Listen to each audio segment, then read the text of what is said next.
तो आपको कैसे लगता है कि धर्म साइंटिफिक है? सब धर्म साइंटिफिक हमको नहीं लगता है, लेकिन हम लोगों का धर्म जो सनातन धर्म है जी, वो वैज्ञानिक लगता है या साइंटिफिक कहिए उसको। हम्म, उसका कारण ये है कि पहले तो साइंटिफिक लगने के लिए उस धर्म में ये छूट होनी चाहिए कि आप संदेह कर सकते हैं, आप प्रश्न पूछ सकते हैं, बिल्कुल, आप बहस कर सकते हैं, वाद विवाद कर सकते हैं। तो ये हम लोग के धर्म में शुरू से ही छूट है। मैंने प्रागैतिहासिक काल, प्री हिस्टोरिक एज से ही जी, यहाँ दो आदमी के विचार में अंतर पड़ता है तो शस्त्रार्थ होता है। जी जी जी, बिल्कुल बिल्कुल। हाँ, विद्वान लोग जुटते थे, अपना अपना विचार रखते थे। हम्म, तो ये चीज अगर प्रश्न पूछने की इजाजत नहीं है, छूट नहीं है, तो साइंटिफिक हो नहीं सकता है। बिल्कुल, आप संदेह व्यक्त कीजिए, दूसरे सब के विचार का आदर होना चाहिए। हमारे धर्म में तो जो नास्तिक है उसको भी मुनि कहा जाता है।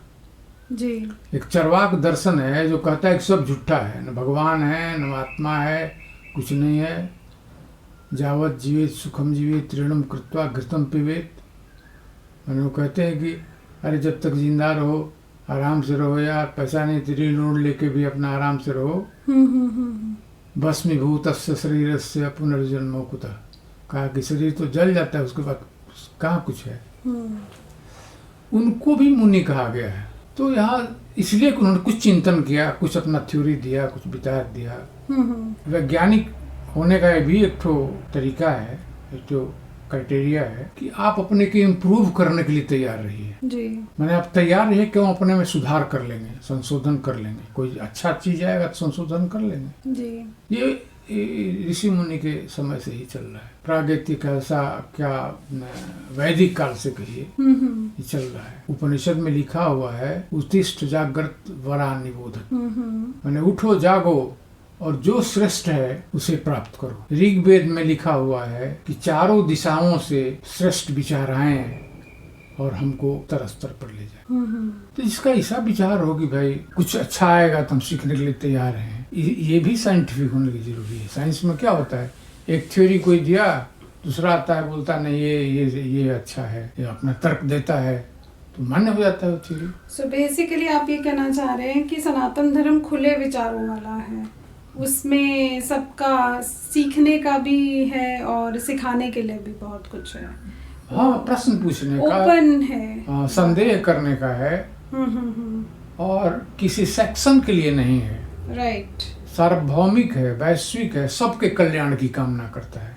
जी, जीव निर्जीव सबके कल्याण की, सृष्टि में सबके कल्याण की कामना करता है। सब में सामंजस्य स्थापित करना चाहता है। अब दूसरी बात है कि साइंस के जो हमने बताया कि चैप्टर्स हैं, वो सब पहले से लिखा हुआ, उसमें बहुत सारा चीज लिखा हुआ है जो पाश्चात्य दार्शनिकों के वेस्टर्न कंट्रीज में गया यहाँ से, जी जी, और जाके वो लोग उसे सीखे।